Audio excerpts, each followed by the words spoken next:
Hello everyone, welcome to R PCS. आज से हम स्टार्ट करेंगे अपने जीएस का सेक्शन। और जीएस में हम सबसे पहले पढ़ेंगे पॉलिटी। पॉलिटी में हमारा सबसे फर्स्ट चैप्टर है इवोल्यूशन ऑफ इंडियन कॉन्स्टिट्यूशन। तो इसमें हम देखेंगे कि हमारे संविधान को हमारे देश में कैसे किस तरीके से बनाया गया, कैसे लागू किया गया, इसके पीछे की क्या पृष्ठभूमि थी, क्या बैकग्राउंड था। और इसके अलावा जो भी इम्पोर्टेंट फैक्ट्स हैं जो हमारे एग्ज़ाम्स में पूछे जाते हैं, जो बीपीएससी के एग्ज़ाम्स के लिए रिलेवेंट है, चाहे वो टीआरई का एग्ज़ाम हो, चाहे वो एईडीओ का पेपर हो, चाहे जो 72nd बीपीएससी होने वाला है उसके लिए। तो हम वो सारे पॉइंट्स को देखते चलेंगे और इस तरीके से हम अपना सिलेबस कवर करेंगे। अगर आपको हमारे इस सेशन का पीडीएफ चाहिए हो तो वो आपको हमारे टेलीग्राम चैनल पे मिल जाएगा। तो चलिए स्टार्ट करते हैं। सबसे पहले हमारे पास इवोल्यूशन ऑफ इंडियन कॉन्स्टिट्यूशन। तो हमारा कॉन्स्टिट्यूशन जो है ये बेसिकली यहाँ के जो लोगों के द्वारा ही बनाया गया है और ये हमारे देश के नागरिकों के लिए ही है। तो इसके बारे में ये कहा जाता है कि it is given to people by themselves. तो भारत के जो लोग हैं उनके द्वारा ये बनाया गया है और ये भारत के लोगों के लिए ही बनाया गया है। फिर हमारा सेकेंड इंपॉर्टेंट पॉइंट ये है कि इसको अडॉप्ट कब किया गया। तो इसको 26 नवंबर 1949 को कंस्टिट्यूएंट असेंबली के द्वारा अडॉप्ट किया गया। थर्ड हमारे पास है कि ये पूरी तरीके से इफेक्ट में कब आया। तो ये फुल्ली इफेक्ट में आया 26 जनवरी 1950 को। तो इसको अडॉप्ट किया गया है 26 नवंबर 1949 को और इसको 26 जनवरी 1950 को फुल्ली इफेक्ट में लाया गया। तो हम हमारा रिपब्लिक डे भी मनाते हैं 26 जनवरी 1950 को। और हमारा कॉन्स्टिट्यूशन डे यानी कि संविधान दिवस जो है वो हम मनाते हैं 26 नवंबर को। ये दोनों डेट्स इंपॉर्टेंट है, इसको ध्यान रखेंगे। उसके बाद नेक्स्ट है कि ओरिजिनली जब संविधान बना था उस समय हमारे संविधान में 395 आर्टिकल, 8 स्केड्यूल्स और 22 पार्ट्स थे। ये डेटा याद रखेंगे, कभी कभी डायरेक्ट पूछ लिया जाता है एग्जाम्स में। हमारे ओरिजिनली जो कॉन्स्टिट्यूशन बनाया गया था उसमें 22 पार्ट, 395 आर्टिकल और 8 स्केड्यूल्स थे। लेकिन वर्तमान में अभी उसमें 25 पार्ट्स हैं, 448 आर्टिकल्स हैं और 12 स्केड्यूल्स हैं। इसको एक बार फिर से देख लेते हैं कि ओरिजिनली इसमें 22 पार्ट्स थे, 395 आर्टिकल्स थे और 8 स्केड्यूल्स थे। लेकिन अभी वर्तमान में इसमें 25 पार्ट हैं, 448 आर्टिकल्स हैं और 12 स्केड्यूल्स हैं। इसमें अब तक कुल जितने भी अमेंडमेंट्स हुए हैं, जितने बार संविधान में संशोधन किया गया है, तो वो अब तक टोटल 106 बार संविधान में संशोधन किया गया है। हमारा संविधान बेसिकली फ्लेक्सिबल है, इसमें कभी भी कोई चीज़ ऐसे रिस्ट्रिक्टेड नहीं है कि ये अब लिखा गया है तो इस तरीके से ही हमेशा रहेगा। हम अपने नीड्स के अकॉर्डिंग हमारे जो देश में आगे जिस तरीके से भी जैसे जैसे ज़रूरत होगी उस हिसाब से हम जो संवैधानिक संशोधन है वो करते रहेंगे। तो अभी तक टोटल कितने अमेंडमेंट्स हुए हैं? तो 106 हुए हैं और लास्ट अमेंडमेंट जो है वो 2023 में हुआ था। तो ये भी इंपॉर्टेंट पॉइंट है, ये ध्यान रखेंगे कि अब तक कुल 106 बार अमेंडमेंट हुए हैं और लास्ट जो है वो 2023 में हुआ था। इसके अलावा एक ये भी बहुत इंपॉर्टेंट पॉइंट है कि हमारा जो संविधान है वो पूरी दुनिया का सबसे बड़ा रिटन कॉन्स्टिट्यूशन है। ओके, उसके बाद नेक्स्ट है हमारा कॉन्स्टिट्यूशनल डेवलपमेंट। तो हमारा जब संविधान बना है जो 26 जनवरी 1949 को अडॉप्ट किया गया और ये फुली इफेक्ट में आया 26 जनवरी 1950 को। तो इस संविधान के पीछे जो हमारी पृष्ठभूमि है उसको एक बार देखते हैं। कॉन्स्टिट्यूशनल डेवलपमेंट के क्रम में अगर हम देखें तो हमारे पास कुछ ऐसे एक्ट्स थे जो कि British east India company rule के दौरान पास हुए। उन एक्ट्स का जो ड्यूरेशन है वो बेसिकली 1773 से लेकर के 1853 तक था। तो 1773 से लेकर 1853 तक जो भी इंपॉर्टेंट एक्ट्स पास किए गए जो कि ब्रिटिश ईस्ट इंडिया कंपनी के रूल के दौरान थे, उनके नाम है। सबसे पहला है रेगुलेटिंग एक्ट ऑफ 1773, दूसरा है प्रिट्स इंडिया एक्ट ऑफ 1784, तीसरा है चार्टर एक्ट ऑफ 1793, फोर्थ है चार्टर एक्ट ऑफ 1813, फिफ्थ है चार्टर एक्ट ऑफ 1833 और सिक्स्थ है चार्टर एक्ट ऑफ 1853। तो ये मेन 6 एक्ट्स जो है वो पास किए गए थे during British east India company rule.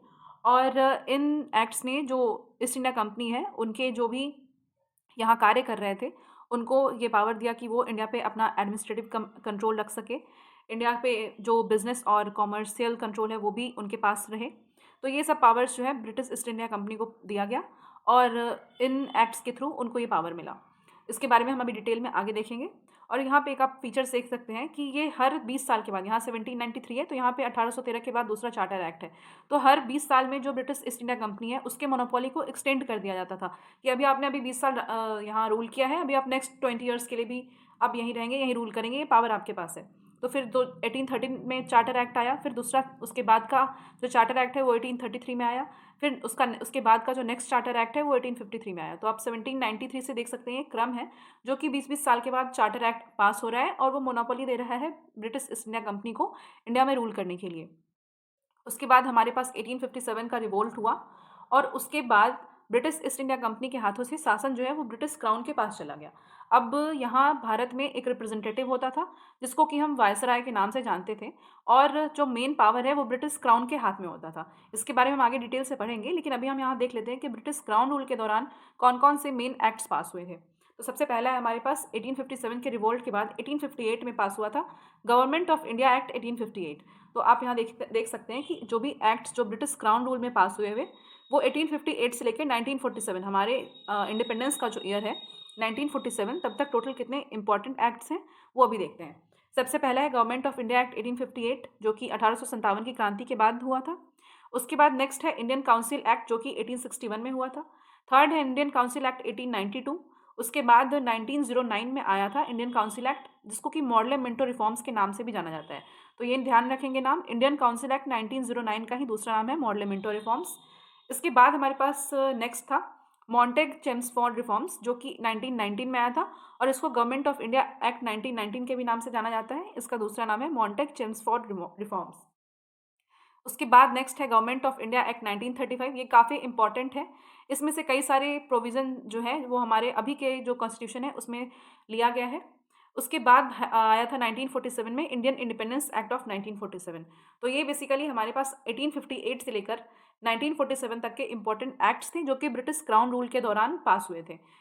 Okay, एक बार फिर से हम देख लेते हैं। ब्रिटिश ईस्ट इंडिया कंपनी के रूल के दौरान हुआ था regulating act of 1773, British India act 1784, charter act 1793, फिर 20-20 साल के अंतराल पे charter act of 1813, charter act of 1833 और चार्टर एक्ट ऑफ 1853।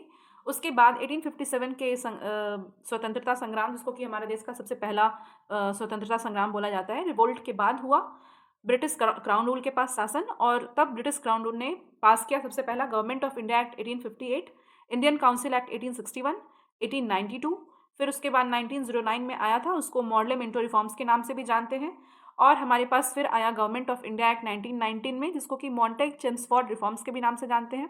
फिर 1935 का ये जो एक्ट है ये काफ़ी इंपॉर्टेंट था, इसमें से कई सारे प्रोविज़न हमारे फिलहाल के जो हमारे कॉन्स्टिट्यूशन में है उसको डायरेक्टली अडॉप्ट किया गया।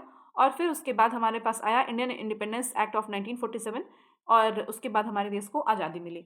तो ये हमारा अभी तक 1947 तक का जो इम्पोर्टेंट एक्ट है जिसके कि हमारे कॉन्स्टिट्यूशन के बैकग्राउंड के पीछे ये सारे एक्ट्स हैं।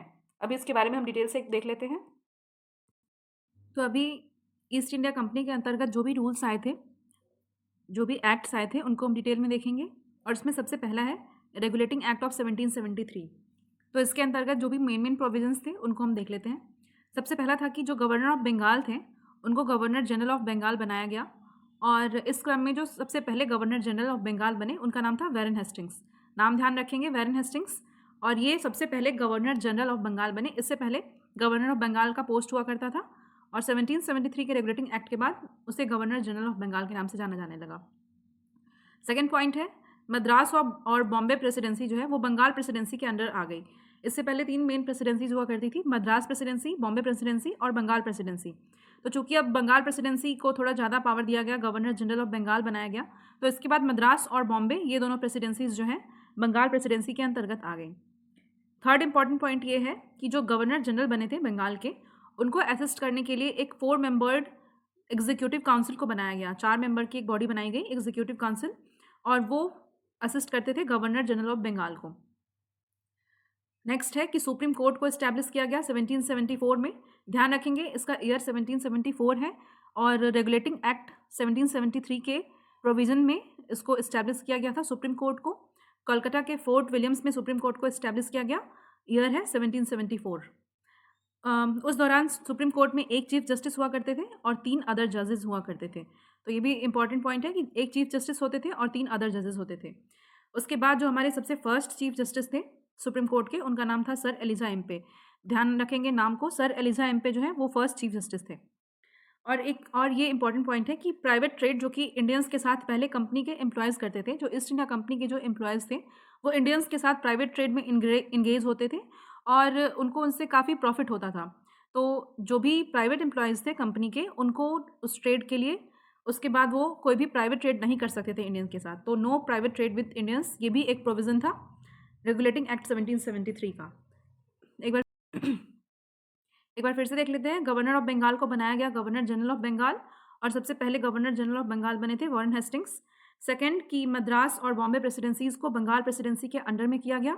थर्ड की 4 मेंबर्ड बॉडी एक बनाई गई एग्जीक्यूटिव काउंसिल, और वो गवर्नर जनरल को असिस्ट करने के लिए बनाई गई।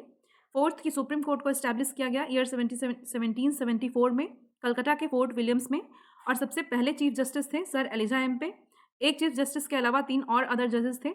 लास्ट पॉइंट ये कि कोई भी प्राइवेट ट्रेड नहीं कर सकते थे, कोई भी एम्प्लॉय जो कि ईस्ट इंडिया कंपनी के हैं वो किसी भी इंडियंस के साथ प्राइवेट ट्रेड में इंगेज नहीं हो सकते थे। तो ये था हमारा रेगुलेटिंग एक्ट 1773। नेक्स्ट है हमारा पिट्स इंडिया एक्ट 1784। तो इस एक्ट में क्या था? इस एक्ट का सबसे पहला फीचर ये है कि इसने कंपनी के पॉलिटिकल फंक्शन और कमर्शियल फंक्शन दोनों को अलग कर दिया। तो this act distinguished political functions and commercial functions of company. इसके बाद कंपनी की जो भी पॉलिटिकल फंक्शंस थी वो बोर्ड ऑफ कंट्रोल के द्वारा देखी जाने लगी। Board of control basically 6 member का एक बोर्ड बनाया गया, और इसको हेड करते थे ब्रिटिश गवर्नमेंट के कोई एक मिनिस्टर। ब्रिटिश पार्लियामेंट जो थी उसके कोई मिनिस्टर जो होते थे वो इस बोर्ड ऑफ कंट्रोल को हेड करते थे, और बोर्ड ऑफ कंट्रोल जो है वो बेसिकली पॉलिटिकल फंक्शंस जो होती थी कंपनी की वो देखती थी। इसके अलावा ट्रेड और कॉमर्स के लिए, कमर्शियल फंक्शंस के लिए कोर्ट ऑफ डायरेक्टर्स को बनाया गया। तो याद रखेंगे, C for commerce, C for court of directors. तो कोर्ट ऑफ डायरेक्टर्स जो है वो ट्रेड और कॉमर्स देखते थे, और बोर्ड ऑफ कंट्रोल जो है वो पॉलिटिकल फंक्शंस को देखते थे। नेक्स्ट है इसके बाद हमारे पास चार्टर एक्ट 1793। चार्टर एक्ट 1793 में ये कहा गया कि जो भी बोर्ड ऑफ कंट्रोल के मेंबर्स हैं, जो कि 6 मेंबर बॉडी थी बोर्ड ऑफ कंट्रोल्स, उन मेंबर्स की जो सैलरीज दी जाएगी तो उसका पेमेंट जो है वो इंडियन रेवेन्यू से किया जाएगा। तो इंडिया के जो भी रेवेन्यू यहाँ के लोगों से लिया जाता था उसी पैसे से जो बोर्ड ऑफ कंट्रोल के जो मेंबर्स थे उनके सैलरी का पेमेंट किया जाता था। तो चार्टर एक्ट 1793 के थ्रू ही ये प्रोविज़न लाया गया कि जो भी बोर्ड ऑफ कंट्रोल के मेंबर्स हैं उनको सैलरी दिया जाएगा इंडियन रेवेन्यू के ही पैसे से। नेक्स्ट है हमारे पास चार्टर एक्ट ऑफ 1813। इसमें ये एक बहुत ही इंपॉर्टेंट एक्ट है। इसमें हम ये देखेंगे कि सबसे पहला यह इंपॉर्टेंट पॉइंट है, जो ट्रेड मोनोपोली थी ईस्ट इंडिया कंपनी के पास वो ख़त्म हो गई। ये बहुत इंपॉर्टेंट है कि trade monopoly of East India company ख़त्म हो गई, लेकिन कुछ चीज़ों के ट्रेड में मोनोपोली अभी भी थी, जैसे कि चाय के ट्रेड में। तो चाय के ट्रेड में और चाइना के साथ जो भी ट्रेड हो रहा था इसमें अभी भी ईस्ट इंडिया कंपनी की मोनोपोली थी। इसके अलावा जो भी अदर दूसरे ट्रेड हो रहे थे इंडिया के साथ उसमें ईस्ट इंडिया कंपनी की मोनोपोली ख़त्म हो गई। मतलब कि बाहर जो ब्रिटिश लंदन में जो भी दूसरी कंपनीज थी वो भी अब इंडिया में आकर के ट्रेड कर सकती थी। इससे पहले सिर्फ ईस्ट इंडिया कंपनी इंडिया में आकर ट्रेड करती थी, तो इसका ये मोनोपोली यहाँ से ख़त्म हो गया।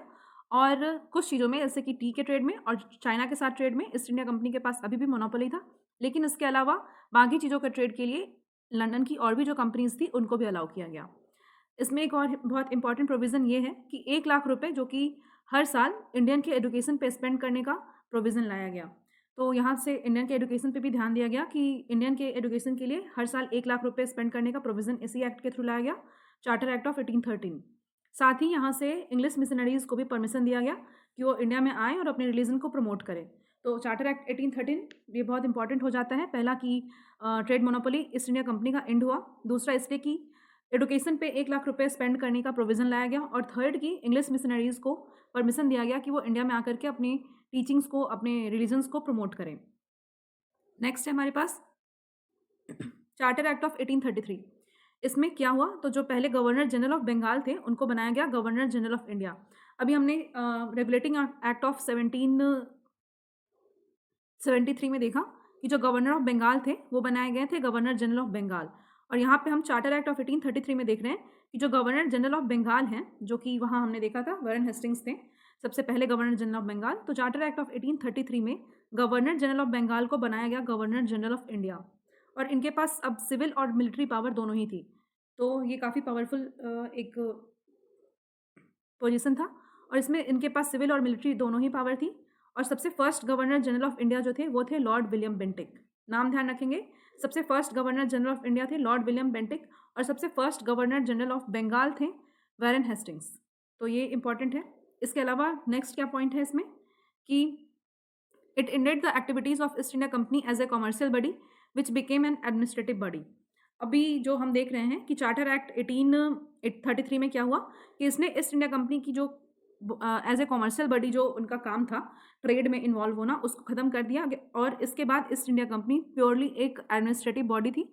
ये सिर्फ प्रशासन के काम को देखती थी, इनका ट्रेड में कोई इन्वॉल्वमेंट नहीं था, मिलिट्री में कोई इन्वॉल्वमेंट नहीं था, और पॉलिटिकली भी कोई इन्वॉल्वमेंट नहीं था, ये सिर्फ एक एडमिनिस्ट्रेटिव बॉडी बन के रह गई थी।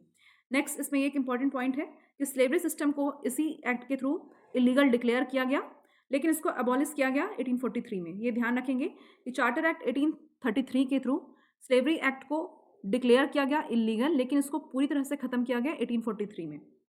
नेक्स्ट हमारे पास है कि इसमें गवर्नर जनरल और इसके काउंसिल को बहुत सारे पावर्स दिए गए हैं। सबसे पहला इनके पास पावर ये था कि ये पूरे इंडिया के लिए लॉ बना सकते थे, they could legislate for the whole India. Next इनके पास ये पावर्स था कि ये रेवेन्यू से रिलेटेड जो भी पावर होते हैं ये गवर्नर जनरल और उनकी काउंसिल के पास होता था। इसके अलावा ये पूरे देश के लिए एक सिंगल बजट तैयार करते थे और ये बजट प्रिपेयर किया जाता था गवर्नर जनरल के द्वारा। यहाँ पे जैसे कि हमने ऊपर देखा है कि ये पूरे इंडिया के लिए लेजिस्लेटिव पावर होल्ड करते थे, उनके लिए लॉ बना सकते थे। तो जो फर्स्ट लीगल मेंबर जो एग्जीक्यूटिव काउंसिल में जो शामिल हुए थे उनका नाम था मकॉले। इनका नाम ध्यान रखेंगे, मकॉले जो है ये फर्स्ट लीगल मेंबर थे जो कि गवर्नर जनरल के एग्जीक्यूटिव काउंसिल में ऐड हुए थे। तो यहाँ पे हमने देखा है कि चार्टर एक्ट 1833 से गवर्नर जनरल और उसके एग्जीक्यूटिव काउंसिल को काफ़ी सारे पावर्स मिले, उनको पूरे देश के लिए कानून बनाने का पावर मिला। इसके अलावा रेवेन्यू से रिलेटेड जो पावर्स थे वो भी उनके पास थे, वो पूरे देश के लिए एक सिंगल बजट तैयार कर सकते थे।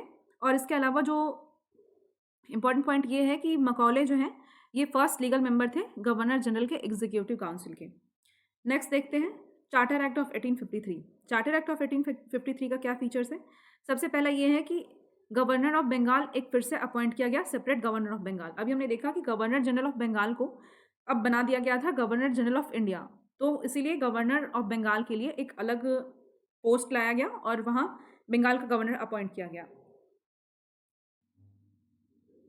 नेक्स्ट है इसका कि recruitment of companies employees was to be done through competitive exams. तो इससे पहले कंपनी के जो एम्प्लॉय थे वो कॉम्पिटिटिव एग्जाम्स के थ्रू नहीं रिक्रूट किए जाते थे, लेकिन चार्टर एक्ट ऑफ 1853 के बाद ये प्रोविज़न लाया गया कि कंपनी के जो भी एम्प्लॉयज़ होंगे, ऑल्दो कंपनी का अब काम सिर्फ एडमिनिस्ट्रेटिव फंक्शंस को देखना था, लेकिन उसके लिए भी जो भी एम्प्लॉयज़ होंगे वो कॉम्पिटिटिव एग्जाम्स के थ्रू ही रिक्रूट किए जाएंगे। ये भी प्रोविज़न लाया गया चार्टर एक्ट ऑफ 1853 के द्वारा। नेक्स्ट है कि separated legislative and executive functions of governor generals council for the first time. अभी हमने देखा कि गवर्नर जनरल के काउंसिल के पास बहुत सारे पावर आ गए थे चार्टर एक्ट ऑफ 1853 से। उनके पास लेजिस्लेटिव पावर थी, वो पूरे देश के लिए कानून बना रहे थे, साथ ही उनके पास ये पावर थे कि वो पूरे देश के लिए रेवेन्यू से रिलेटेड डिसीजंस ले सके, पूरे देश के लिए एक सिंगल बजट तैयार कर सके। ये सब पावर्स थे गवर्नर जनरल की जो काउंसिल थी उनके पास। लेकिन यहाँ पे ये दिया गया है कि चार्टर एक्ट ऑफ 1853 में सबसे पहली बार जो गवर्नर जनरल की जो एग्जीक्यूटिव काउंसिल थी उसमें जो लेजिस्लेटिव फंक्शंस हैं उनके लिए अलग किया गया और जो एग्जीक्यूटिव फंक्शंस हैं उनके लिए अलग किया गया। तो यहाँ पे हमने देख लिया कि ये हुआ चार्टर एक्ट ऑफ 1853 से। नेक्स्ट एक और इम्पॉर्टेंट पॉइंट है कि it establish separate Indian legislative council for law making. अभी यहाँ पे हमने देखा कि इससे पहले गवर्नर जनरल की जो काउंसिल थी उसको पावर दिया गया था कि वो पूरे इंडिया के लिए लॉ बना सके। ये हुआ था चार्टर एक्ट ऑफ 1833 से। 1853 में हमने देखा कि गवर्नर जनरल की जो काउंसिल है उससे कुछ को अलग किया गया जो कि लेजिस्लेटिव पावर्स रखते हैं, कुछ को अलग किया गया जो कि एग्जीक्यूटिव पावर्स रखते हैं। तो यही यहाँ पे दे रखा है कि इसने एक अलग से इंडियन लेजिस्लेटिव काउंसिल बनाया जो कि भारत के लोगों के लिए लॉ मेकिंग का पावर रखती थी, नियम बनाती थी। तो ये हुआ था हमारे पास चार्टर एक्ट ऑफ 1853 से। तो ये हमारे पास सारे इंपॉर्टेंट पॉइंट्स थे जितने भी एक्ट्स आए थे उनके लिए। एक और काफ़ी इंपॉर्टेंट ये पॉइंट है चार्टर एक्ट ऑफ 1833 से रिलेटेड कि चार्टर एक्ट ऑफ 1833 का जो सेक्शन 87 है इसने ये पहली बार इंडियंस के लिए पॉसिबल किया कि वो देश के एडमिनिस्ट्रेशन में पार्टिसिपेट कर सके, उसमें उनको हिस्सा मिले। तो चार्टर एक्ट ऑफ 1833 का सेक्शन 87 जो है made it possible for Indians to take share in the administration of country. तो ये काफ़ी इंपॉर्टेंट पॉइंट है, ये प्रीवियस ईयर क्वेश्चन भी है। तो ये है जो भी एक्ट्स जो ईस्ट इंडिया कंपनी के रूल के दौरान पास हुए थे उनके बारे में। तो आज हम इनको देखे हैं। नेक्स्ट वीडियो में हम देखेंगे जो क्राउन रूल में जो भी एक्ट्स लाए गए थे इंडिया के लोगों के लिए उसके बारे में। आपको इसका जो PDF है वो मिल जाएगा हमारे टेलीग्राम चैनल पे जो कि हमारे पिन्ड कमेंट में है। और अगर आपको पसंद आया हो वीडियो तो प्लीज़ इसको लाइक करें, जिनको भी ज़रूरत है उन तक शेयर करें और हमारे चैनल को सब्सक्राइब भी करें। Thank you for watching.